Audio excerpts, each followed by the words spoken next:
അപ്പോൾ നമുക്കിന്ന് നല്ല മസാലയോട് കൂടിയിട്ടുള്ളൊരു ഫിഷ് ഫ്രൈ ഉണ്ടാക്കാം കേട്ടോ. അപ്പോൾ അതിനായിട്ട് ഞാനതൊരു ജാറെടുത്തു. അതിനകത്തോട്ട് വെളുത്തുള്ളി, ഇഞ്ചി, ഒരു കഷ്ണം പച്ചമുളക്, പിന്നെ കുറച്ച് കറിവേപ്പില, അതിനുശേഷം ഒരു ചെറിയ തക്കാളി ചേർത്തൊരു പ്രത്യേക ടേസ്റ്റാണ് കേട്ടോ.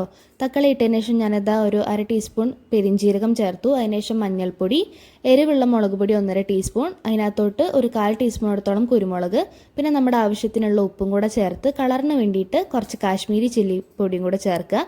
ആവശ്യത്തിനുള്ള വെള്ളം കൂടെ ചേർത്ത് നല്ല രീതിയിൽ തന്നെ മസാല ഒന്ന് അരച്ചെടുക്കുക.